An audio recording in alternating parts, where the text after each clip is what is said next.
The two main parties have been blaming each other for the state of this country forever.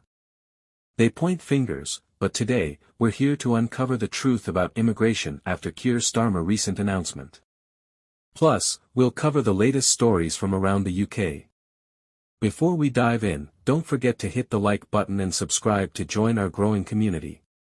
Yesterday, Keir Starmer spoke about immigration, blaming the Conservatives for getting it all wrong and promising to fix things. Sound familiar? It should, because we've heard it all before. For years, both major parties have said they'd sort out immigration, but they've failed time and time again. Labour isn't off the hook either. Their smash the gangs plan hasn't stopped the crisis, it's getting worse. The number of migrants in hotels has jumped by over 6,000 since Labour took charge, hitting 35,000. And more shocking.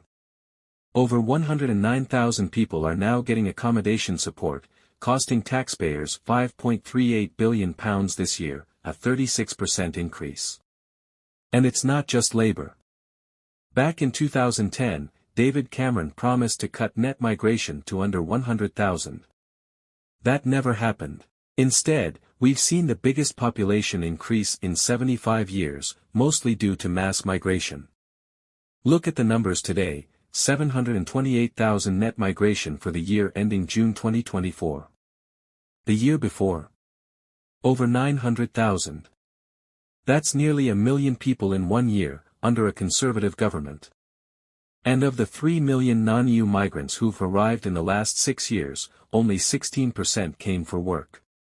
The rest were dependents, students, family reunifications, asylum seekers, or other humanitarian reasons. This is the reality of their immigration policies. Neither party is tackling the problem, and both seem set to keep going down the same road. So, is Reform the only party left if we want to close our borders? Let me know your thoughts in the comments. In other news, a TUI Boeing 737 flight last October nearly turned into a disaster. A new report shows that 187 passengers were put at risk of losing oxygen because of maintenance mistakes. The plane had to circle over London and return to Manchester after systems that pressurized the cabin were left off during routine checks. The problem started when both engine bleed air systems were left off during takeoff, so the plane didn't pressurize properly. As the crew tried to fix this, more issues came up, including a fault with the air conditioning. This forced the pilot to return to Manchester, but the plane was too heavy to land right away. While circling to burn fuel, the crew missed a critical warning about oxygen masks for 43 minutes. This delay put passengers and crew at risk of hypoxia, which can cause confusion and slow decision-making. To make things worse, the captain had only 3 hours of sleep before the flight, and fatigue may have played a part. Thankfully, the plane landed safely, and no one reported health issues. Lastly, 2 teenagers were arrested after an alkaline attack sent 2 police officers to the hospital. The boys, aged 14 and 16, were spotted acting suspiciously at Surbiton railway station. When police approached them, they were exposed to the chemical, which is believed to be alkaline. 7 other officers were checked by paramedics, but luckily, no life-threatening injuries were reported.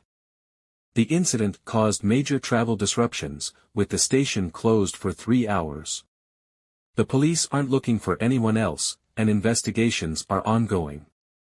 That's all for today's updates. What do you think about Starmer's announcement, and how do you feel about the state of immigration policies?